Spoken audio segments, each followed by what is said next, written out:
All right, so thanks everybody for joining today. This is the first webinar of the year, obviously, for the RhoMobile Suite webinars. I am your host, Rob Galvin. Thanks for joining. Happy New Year again for those who just joined. Um, Today we're going to go through building native extensions using the Rho platform. I called it the Native Extensions 101 tutorial. Native extensions could be somewhat of a complex topic, obviously, as you're delving into the native APIs and code for the different platforms. You need to understand quite a bit. So we're going to really kind of walk through from a beginner's point of view how to build native extensions. Okay, so I'm gonna actually be your presenter as well as your host for today. As always, just some housekeeping notes. If you can kindly just type in your questions via the GoToMeeting area. And then, of course, this session is recorded, so if you need to jump out, the recording will be available on Launchpad. And then, again, if you can provide me some feedback upon exit. I did use quite a bit of your feedback from last year's webinars.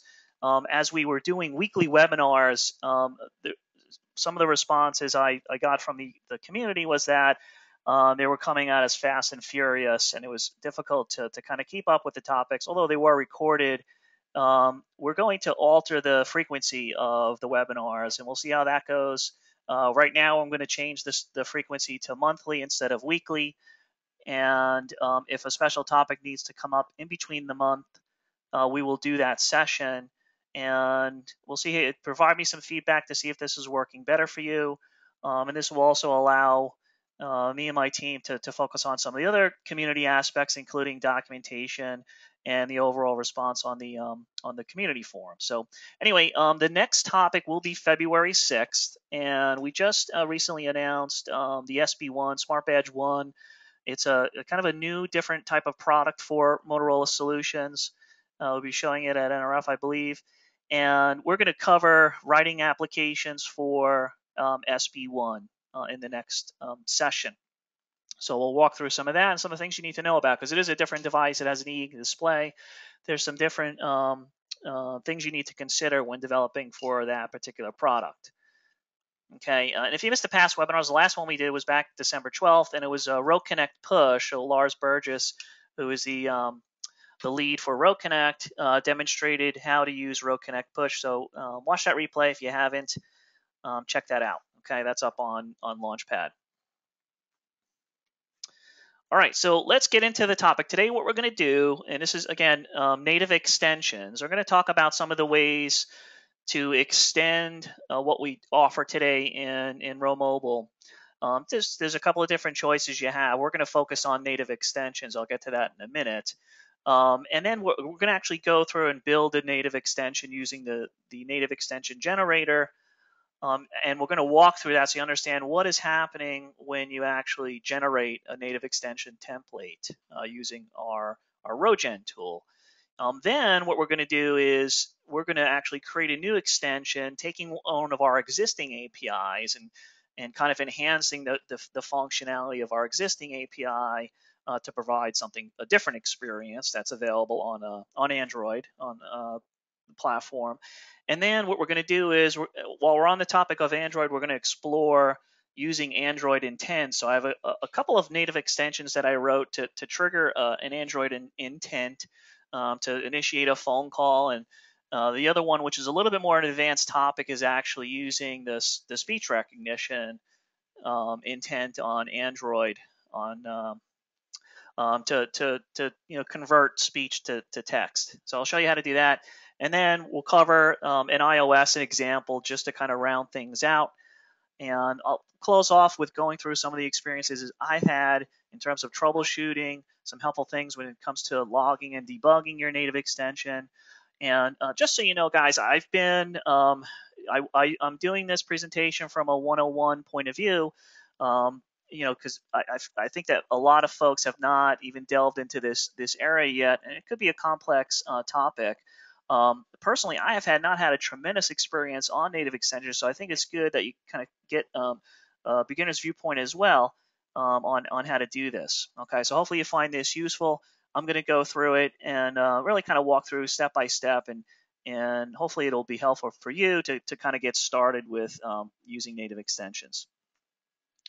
Okay, so let's talk about some of the choices we provide you when it comes to extending RhoMobile. So extending, so you have something you want to add to your application that we don't provide today. So there may be certain APIs, things that you'd like to do that will enhance your application. And it's just something that we don't provide. You can go ahead and extend the product. And there's a couple of different choices.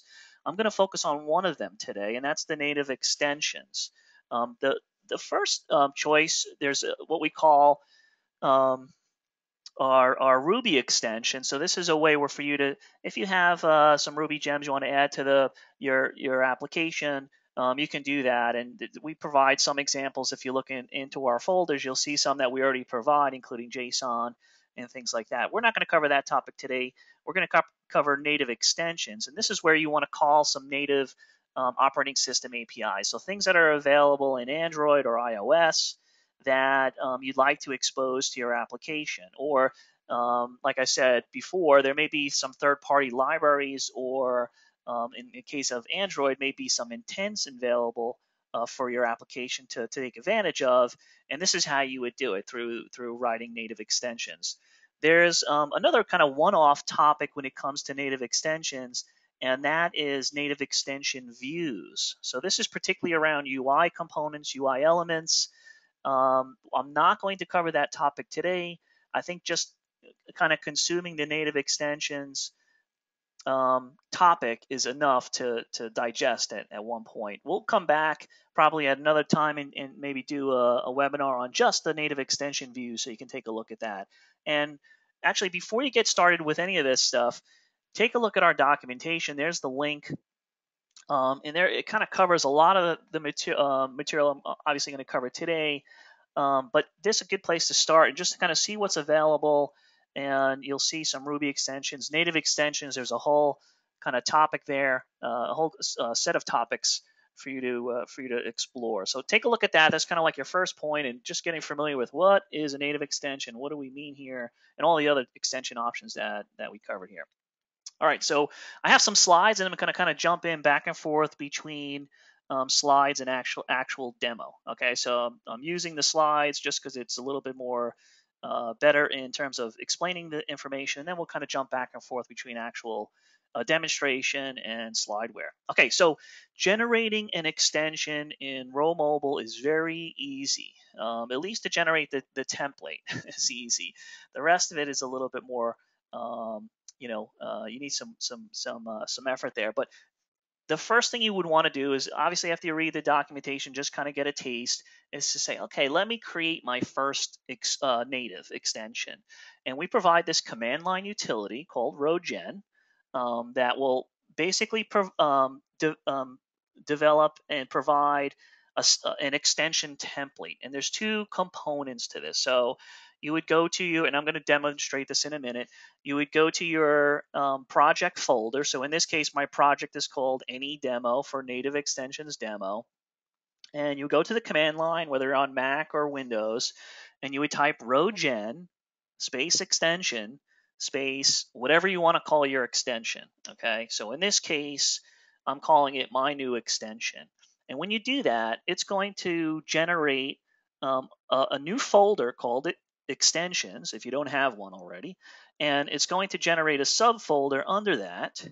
Okay, and this is where all of the kind of code is to tap into your native extension. Okay, and I'm going to explain all of this and walk through this in great detail. Okay, this is kind of the 30,000 foot view. The other piece that it will automatically generate is under your app folder. Okay, it'll generate this little test stub.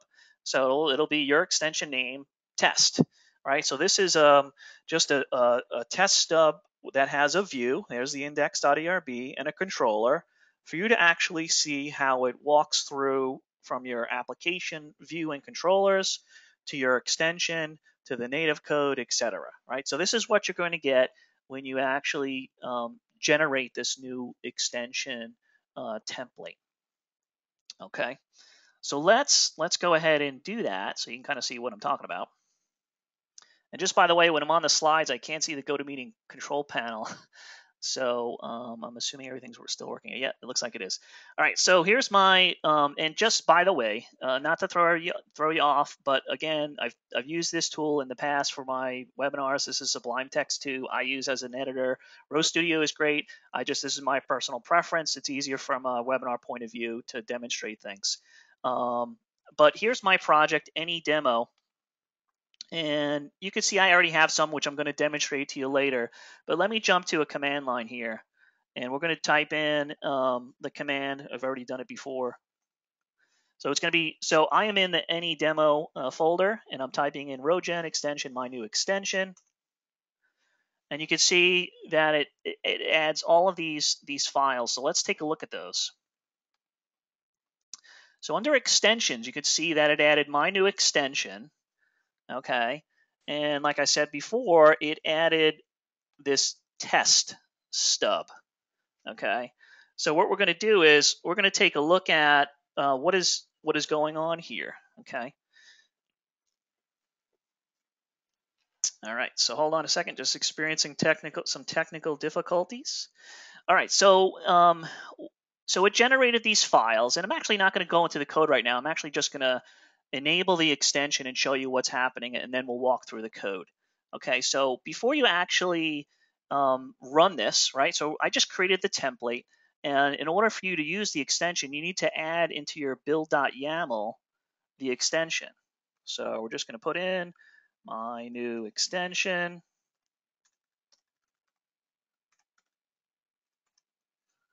Okay, and I'm going to just run this on an iPhone simulator. So we'll kick off the build. And I just want to show you what happens. So without doing anything, we just generated the template. I added the extension to my build.yaml, and this is very important. If you don't do this, you'll get an error when you try to launch the page. And actually, I already forgot a step. So sorry about that. So I just created the extension template. What I didn't do was I didn't add the extension test view to my page. So let me go ahead, and I'm going to go into my index.erb. Oh, actually, I did this before. Sorry about that. So I added this my new extension test to my index.erb, and now it should be available on the in the view. Okay, so there's the simulator kicked off, the build kicked off, and here's my new extension that I just added. Okay, and it presents this index page. So let me show you that. So if I go into my new extension test, it presented this view, which is essentially going to kick off this my new extension test code. And you can see it just displays an alert and displays some text and a number. So let's take a look and explain what exactly is going on here. You need to understand how this simple example works in order for you to get to the next step. So this is a good starting point. So let me jump back to my slideware just so it's easy to see, so you don't see me jumping through code. So what did we do? We added the new extension. We created a new extension template. We added the extension, the view, a call to the view in my application, and we also added the extension to the build.yaml. Okay, and when I launched it, we saw this alert. Okay, so let's take a look and see what exactly is going on here. So when I clicked on this link, this obviously is going into the view for this page. This is that index.erb page, which makes a call into the action for that particular view called run test. So here's run test inside of the controller for that extension test. And we're basically doing 2 calls into my new extension. Okay, we're doing this calc sum function. So let's pretend this was some native API, OS level API that you wanted to expose, and this is kind of your layer, which are calling it calc sum. Maybe under the covers it's called something else, but you want to expose a calc sum function, which is essentially just going to add these two digits. And then we're also doing another call to another native function called process string. Okay, and we're going to walk through each one of these. But essentially, it calls into your Ruby controller, And this is where it actually calls into your native extension code. So where does it go from there? Okay. Remember, when I ran that rhogen command line, it created this my new extension folder. Okay, and in that, we kind of have two major sections here. The first section we have is this shared folder. Okay, the shared folder is important because this is kind of the entry point from your Ruby controller. Okay, this is when I call calcsum, and we're going to walk through this.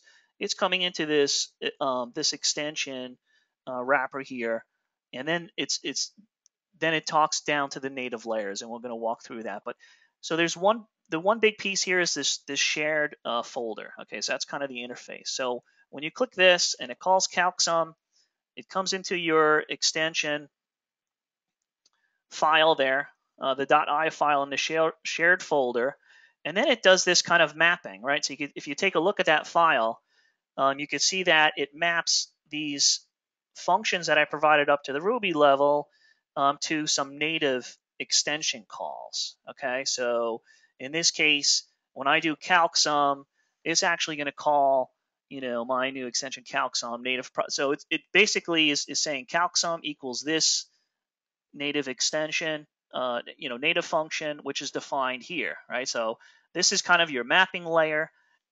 Oops, sorry. This is your mapping layer, and then up above here is the definitions of the native functions that are going to be called. Okay, so that's just a general view. Let's take a look in detail what exactly is happening here. So remember, this was in the controller. I called my new extension.calcsum. Okay, it then goes into the my new extension.i file that was generated for you. Okay, and then it gets down basically to the native, my new extension calcsum. So you're probably asking, well, how does it know what to do for the different platforms? Well, when we generated this new extension, besides this shared folder here, right? This is the interface for all platforms except for BlackBerry. So everything comes through here, and then then based on whatever platform you're running on, it will go down to the individual platform code. Okay, so under Android, you'll see Android code, Java. Under iPhone, you'll see Objective-C, blah blah blah. Right? So this is what it's doing. It's going through this interpreter, and then says, okay, I'm on iPhone. Let me go down into iPhone, and you'll see in iPhone there's a classes my new extension.m, which is essentially where the function on iPhone is going to execute. Okay, and on Android you can see down here. In this case, it's actually not a Java file. In this case, for calcsum, we're actually doing a C++. So let's go back to the demo. And that was just kind of your high-level view. And let's just change something so you can kind of see what's happening. So what I'm going to do is let me just go into my extensions and show you here. Here's my new extension. I wish I could make this bigger, but I guess you can't. So hopefully you guys can see this. My new extension, ext, my new extension, right? So here's that shared file. Oops. Here's the shared my new extension.i. This is that interface, that mapping layer. Okay. Don't try changing any of the names of the functions just yet. We'll just show you how to get immersed. That's kind of the next level topic. So it comes in here, and then here's the individual platform. So I'm going to go into iPhone. I'm going to go into classes. And here's the file I was looking for, my new extension.m. This is where it all happens. So this is Objective-C. This is all Objective-C syntax, right? We do have some Ruby helpers, and that's because we include that here. But for the most part, this is all Objective-C. So now just, for giggles here, let me just change this value. So what this did was it just added these two numbers. So I'm just to show you that this is actually working.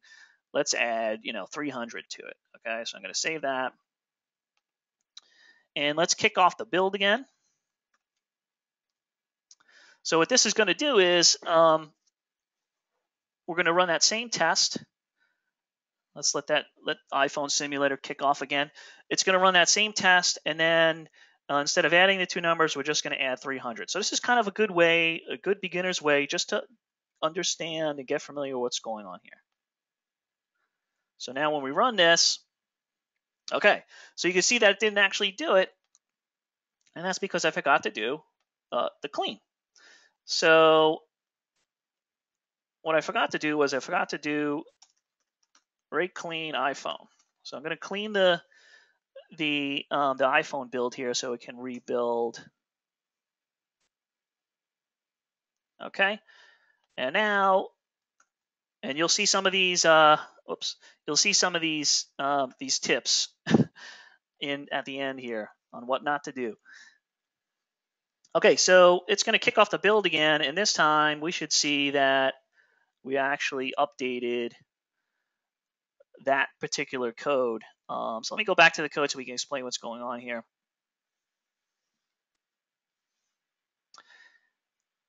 So it's just still building, and once the application launches again, we should see that that this is actually adding 300 to the existing numbers that we have here. So like I was starting to say before, this is a good way for you to just get started with understanding the code. All right, so let's cross our fingers and hope this works this time.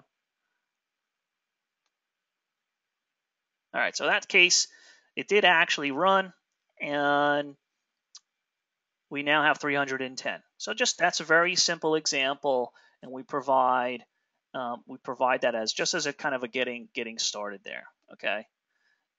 So now let me just jump back to my slides. All right. So now the other kind of test that we provide, as you recall from before, is this process string. All right. So let me just jump back to my new extension test controller. Remember, we did this calc sum, okay? And in this case, we also did this my new extension : my new extension string helper process string. That's getting cut off, sorry. All right, so what is that doing? All right, let's walk through that. So if you remember before, all right, we did we have this kind of interface layer. Okay, so sorry for jumping back and forth here.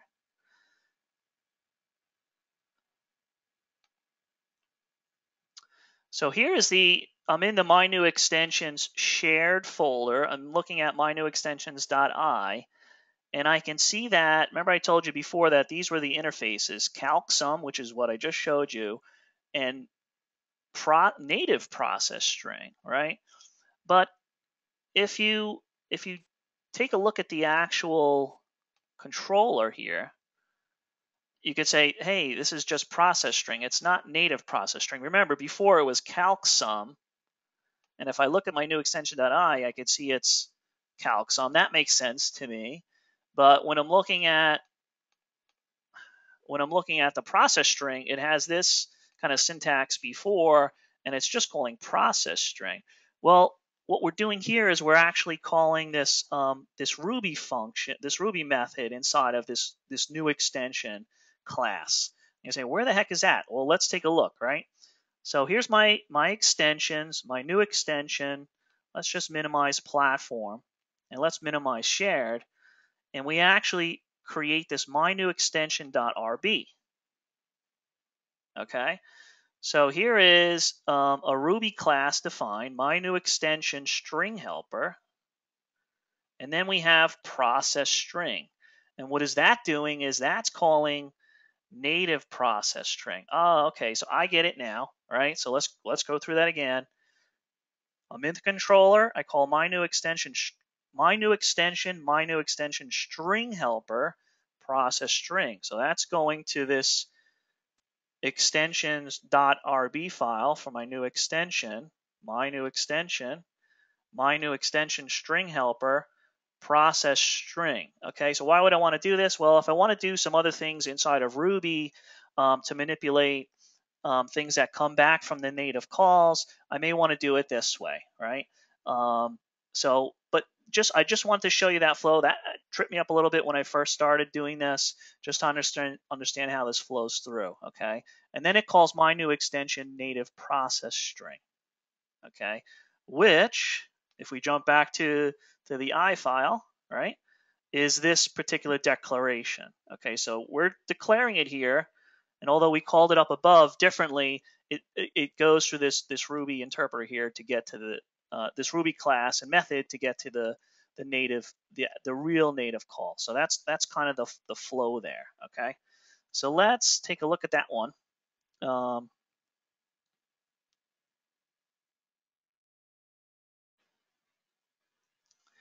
Okay, and you'll see if you take a look at the platform side of the house here for the process string, you'll see an iPhone. In the iOS platform, we have my new extension native process string, all done in Objective-C. And you can see before in Android, the calc sum was in this C++ file, okay? And the native extension process is also defined in the C++ file. Okay, so we didn't get into any Java yet. For the calc sum, we pretty much just returned right here. For process string, we're doing something a little differently. In this case, we actually want to call some Java, right? We want to, Android based on Java. We want to follow basically the Android, native way of doing things. So in this case, for beginners, I wouldn't try to understand all of what's going on here, but just kind of understand how the flow is happening. So in this case, when I call process string on Android, okay, we're actually calling com.mynewextension process string. So where is that? Okay, so that is actually if you look in your platform Android folder, take a look at the source, go to source, my new extension .java, right? So this is where you're going to really see, if you're familiar with native Android, you're going to see the typical declaration. So this is where it's actually happening. So I do my new extension process string. Okay, so this is where this is returning on Android. So okay, so I just wanted to point out those two differences. So as you're looking at the code, you understand what's happening.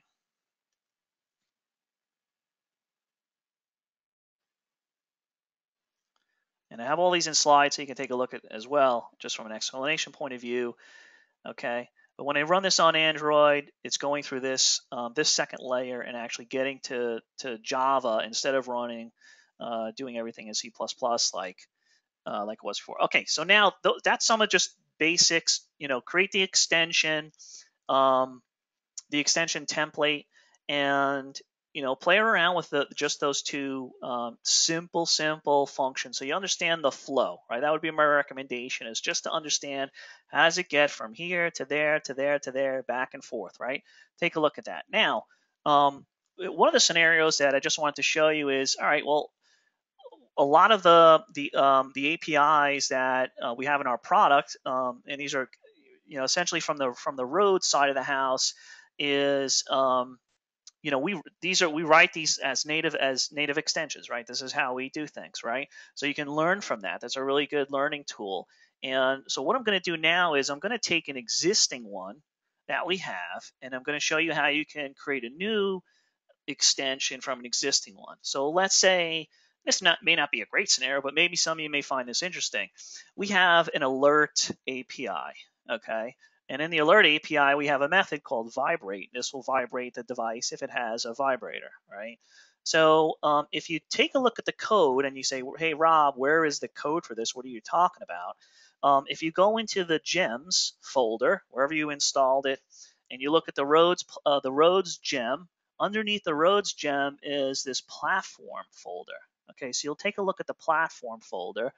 And if you look at Android, let's say, for example, Android roads, you'll kind of see a similar type of thing that we just did before with the test API. So I'm in source, com, RhoMobile, roads, alert, right? Alert.java.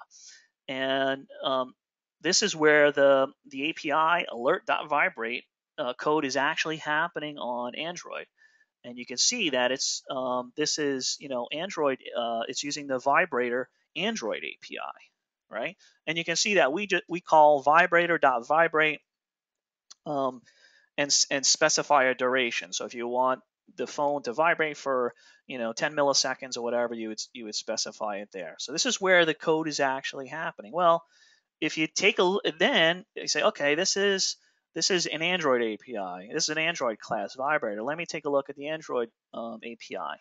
What else does it allow, right? So if I go to my developers.android.com, look up the vibrator class, you'll see that hey, there's another way of doing vibration. I can actually send a pattern instead of just milliseconds. So maybe your application wants to expose, 3 short, vibrations means something, and a really long one means something else. So if your device is in the user's pocket all the time, and you still want to do some notifications or what have you, that might be a way for you to expose that. Well, we don't provide that right now, right?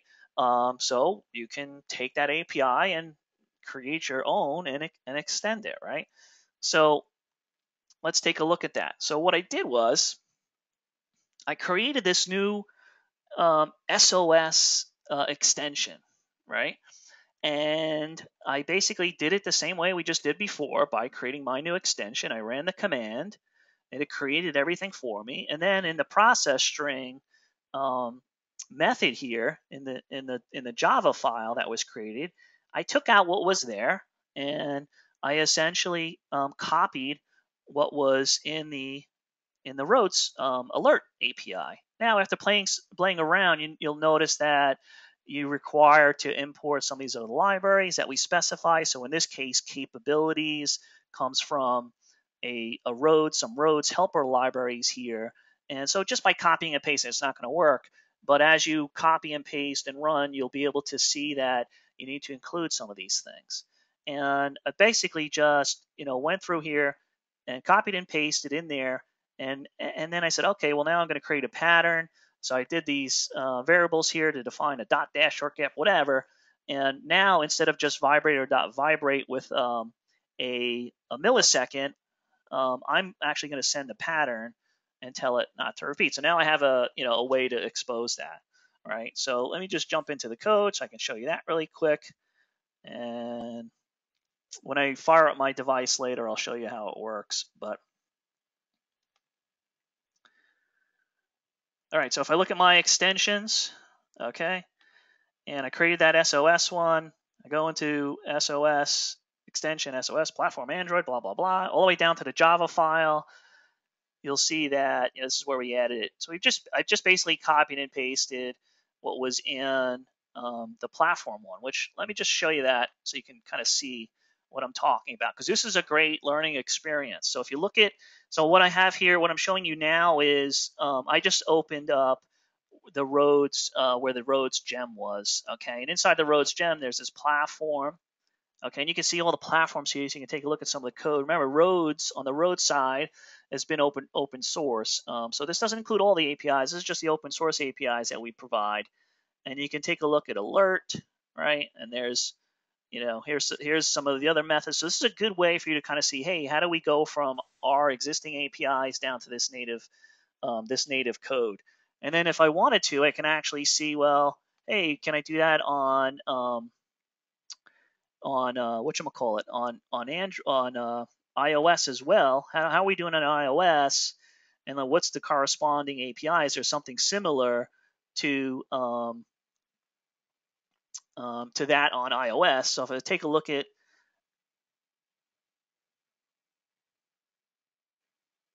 the classes, oops, row alert, and if I go down to the vibrate you can see that it's doing audio services play system sound. And if you look that up and Google that, you can see that iOS does not provide anything similar, just in case you're wondering. They just basically, you get 2 seconds and that's it. So if you wanted to, you can, kind of manipulate, you can copy and paste this code and manipulate that to kind of simulate something that is working on Android. But anyway, just to kind of get the picture on how you can kind of take something that's existing and create your own new API.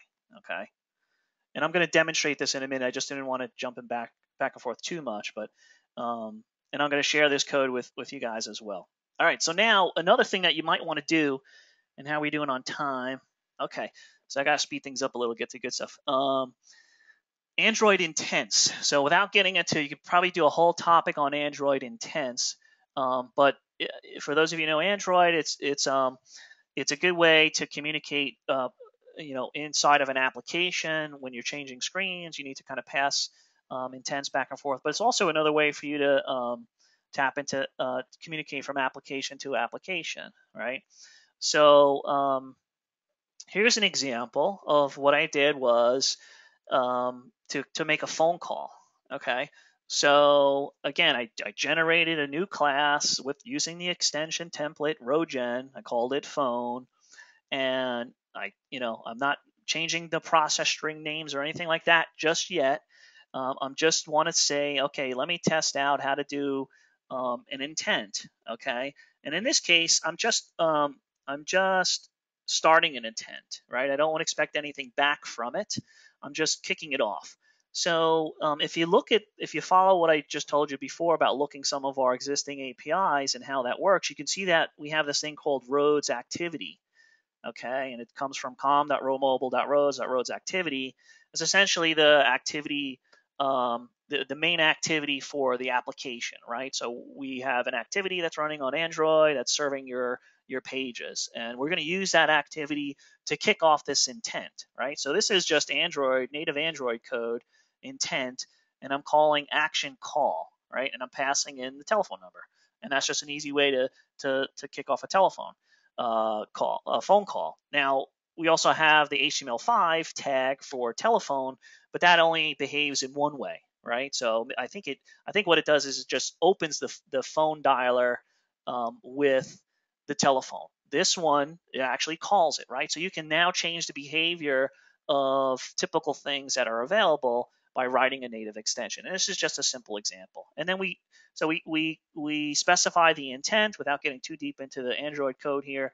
We specify the intent, and this is just a typical way to do it. And then I start the activity, and then I return it just because that's the way this function was set up. I just return a blank string, and that'll just kick off the intent. Now, if your device had other applications that handle that same intent, like Skype or something like that, then maybe you would then detect that and expose that in your application, whatever, right? Or you let the user decide. So this is just another example on how to just, this question comes up all the time. How do I kick off an intent? And this is one way to do it. Okay. The other way is typically you want to have a result from an intent, right? So the example that I'm going to show you is something that I did where on my phone, and I don't know how far this goes back. I'm pretty sure this was also available on Gingerbread. I have a Droid Razor. It's running Ice Cream Sandwich right now. I'm pretty sure this is also available on Gingerbread. But anyway, the intent that I'm kicking off here is the speech recognizer, right? So I have my application. Maybe there's a form on the field, and I want to allow the person just to talk and convert that speech into text, and then put it on your form. So what I do here is I kick off the different intent, recognizer intent, and I need to. This gets a little bit more advanced. I don't show all the code here, but you can take a look at it later. Essentially, what it does is it sets up a method to handle the result, and then it passes it back to the application. So there's a lot of layers going on there, and I really just have it in there for a demonstration. You can take a look at the code, but just want to show you that this is possible as well too. And we do that a lot today in a lot of our APIs, and we're actually kick off this intent, and usually it's between just inter-application intents, but and then we pass it back from a callback. So you'll see things. And what I did for this one, actually, just as a way to demonstrate how to learn from our existing APIs, is let me just crack open the code really quick so I can show you that. And you'll see some remnants of our existing API. So if I go into extensions, I call it A intent. I take a look at A intent. Okay, so here's my Android intent test extension that I did, and you'll see things that resemble image capture. So what I did was I went into the image capture API from Rhodes and kind of followed how they were doing it, and used that to just kind of test this out, right? And so if I followed that, you can see how it kind of calls this other activity, and it launches this intent, and then it has this result, and then it calls this callback, which is in the native side. And this gets a little bit more complex. It has probably spinning right now, but take a look at this code. And like I said, I'm demonstrating it this way so you can see how you can kind of take an existing API and learn from it so you can do something very similar. And I'm going to demonstrate this on my phone in a second. Okay. All right. So actually, you know what? Let me do that now before we get into iOS. Let me just check time here. All right, so I got about 15 more minutes. All right, so let me go into let me just launch my phone here. Let me unlock it and just show you what exactly I was just talking about.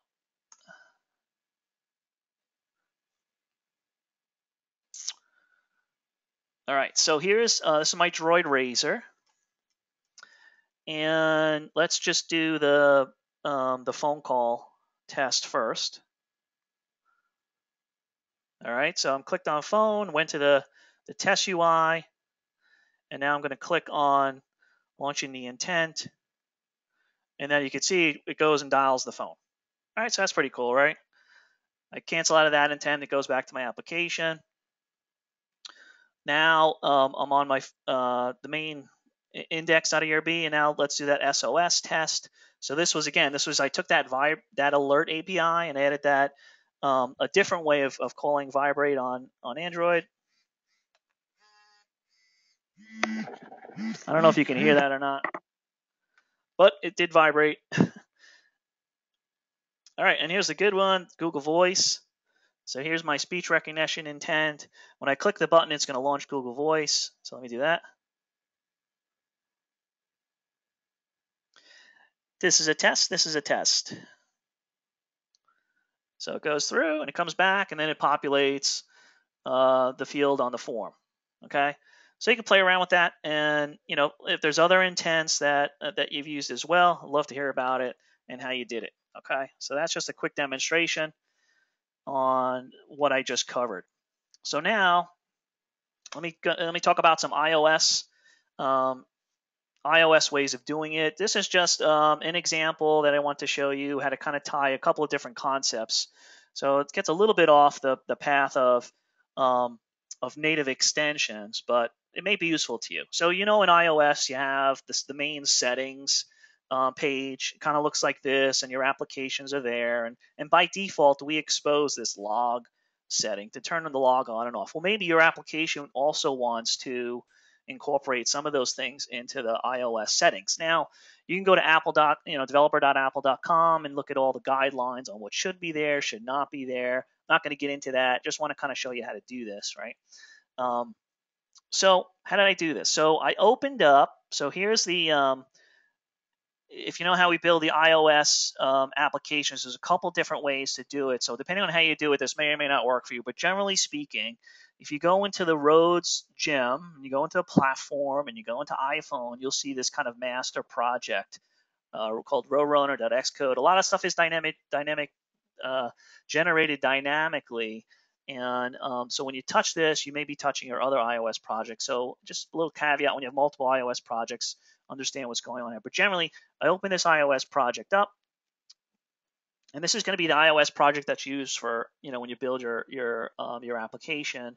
And I added what's called a settings bundle. All right, so this is Xcode.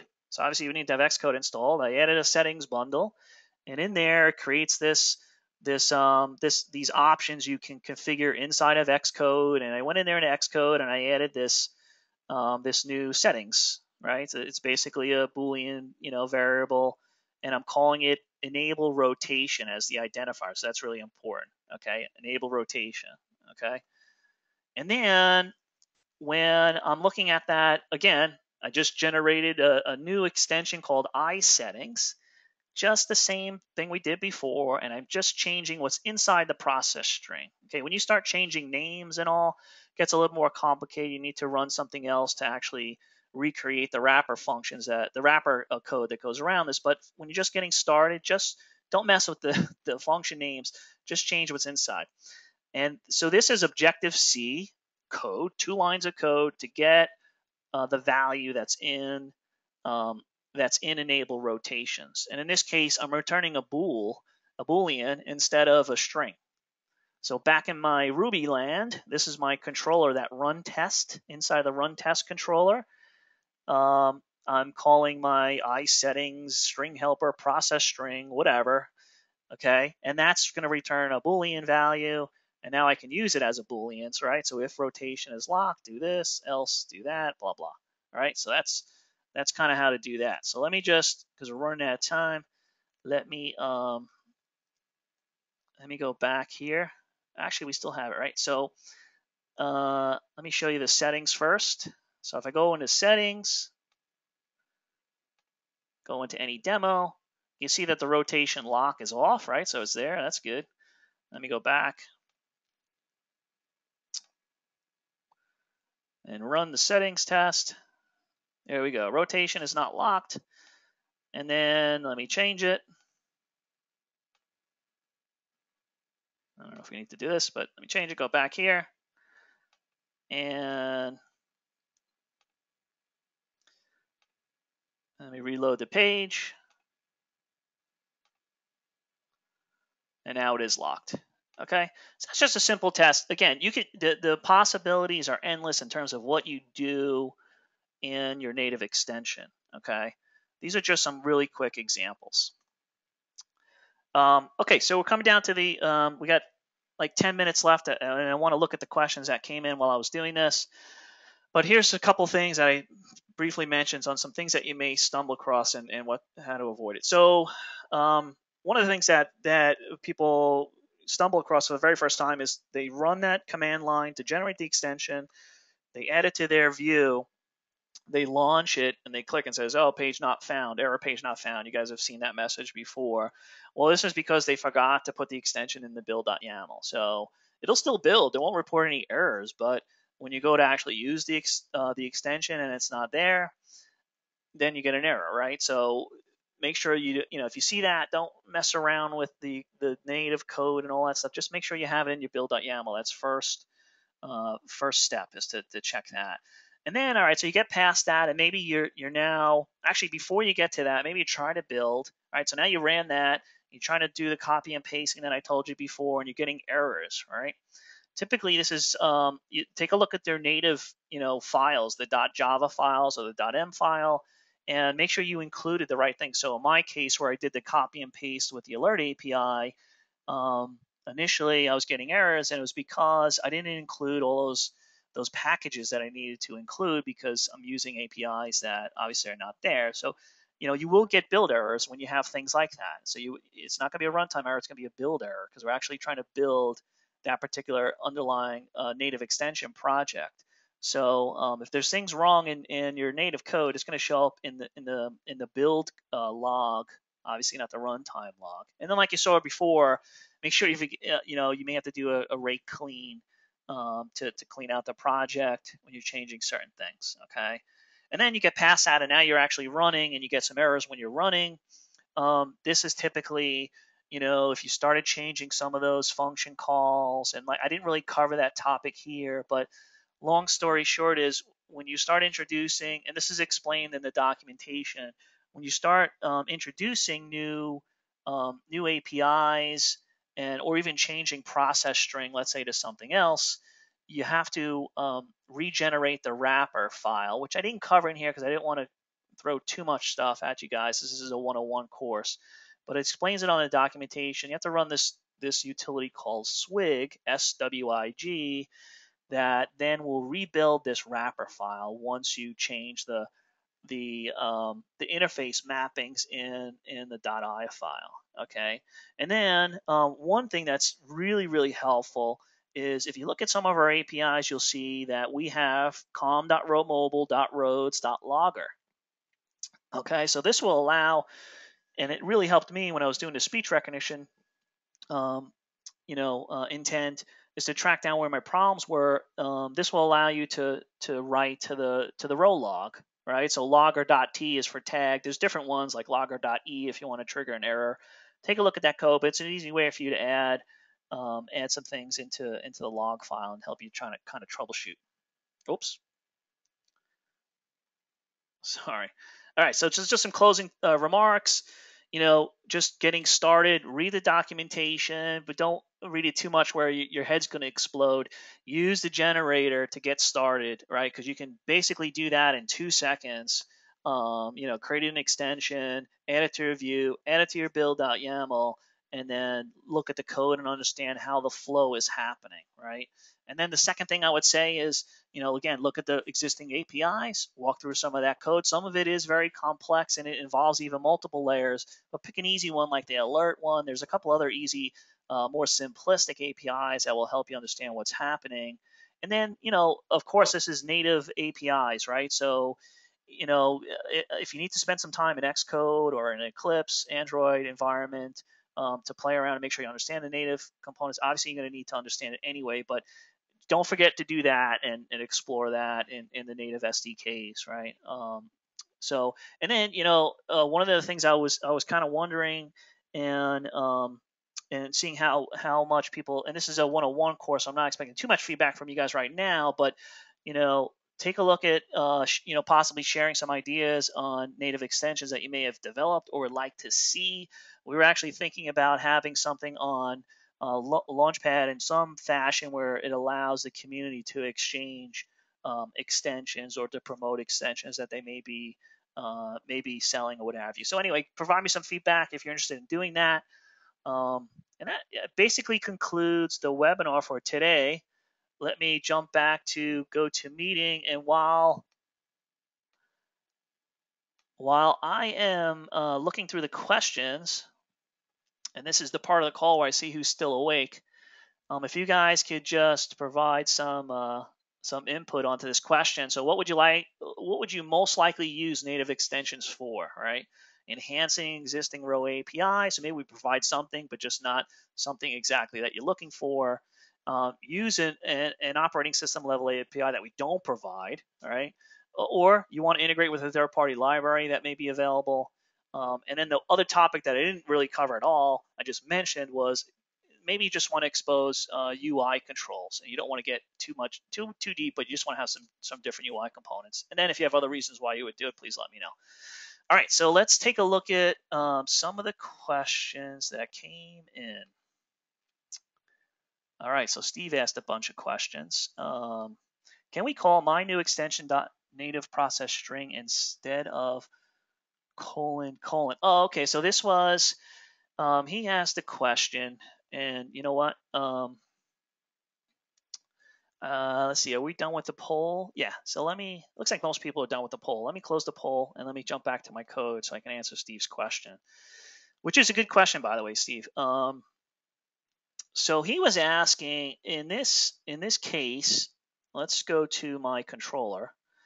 So he wanted to basically, instead of this, he wants to know if we can do .native process string, right? So he's trying to do this. So if we did this instead, it's not going to execute this code in the Ruby file, right? It's not going to execute this, but it will go right directly down to here. And yeah, you could just do that. That should work, right? Just like we did for CalcSum. This is the interface, and then it's going to do whatever mappings it needs to. So we're just showing you two different ways to do it, so you should be able to do that.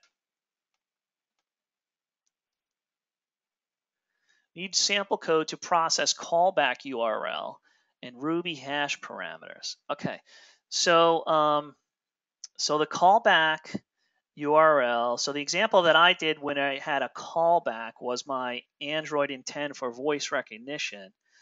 So it gets a little bit deep, but I'll try to explain that really quick.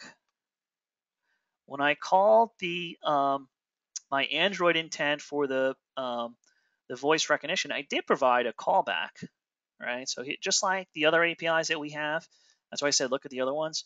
I do provide this URL, right? So instead of the string, I'm actually passing in this URL4 as a helper function. So don't get confused by that. But essentially, it's going to give a URL for this. I want it to return here in my controller, right? In my controller, I want it to return here. So what happens here is, let me go to my Android intent .i file. It's still passing in that string, so I'm still in that native process string. All right, I'm in the Android intent.java file now.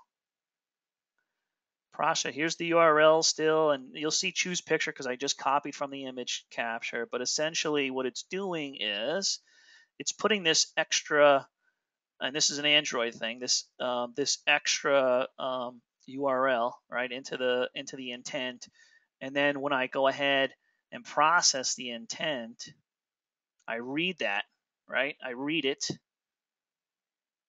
Okay, get extras, get string, voice rec callback, and then I pass it back to my callback function, which I didn't really cover, but the callback function is where it kind of gets a little hairy here. In the Java, in the C++, in Android, we have this special way of doing the callbacks. This is RhoNet request with data, and it kind of, if you look at some of the examples, that's how you kind of pass it back. So I would look at this example or look at some of the other examples that we did, and essentially you would do a very similar thing, but instead of the URL, it would just be a Ruby hash string, and then you could do whatever you want to convert it. All right.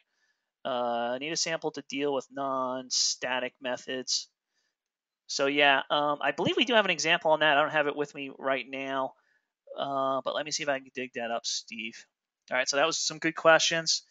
And just checking to see if any questions came back in. Let me share the results with whoever's left online. So kind of split between what I thought. Not that many people. I was actually expecting more people to do native UI, look for native UI. All right, so let's see. Last minute questions. Anybody? Let's see if I missed any online here. All right, so thanks everybody for joining. I will share these projects that I have so you can look at the code. And again, look at the documentation that we have. And feel free to reach out to me on some ideas you have for extensions to share them up on Launchpad. And look forward to you for next time. Next month, we'll be covering the SB1 product and how to write applications for SB1. So thanks for joining today. Have a nice day, everybody. Thanks again.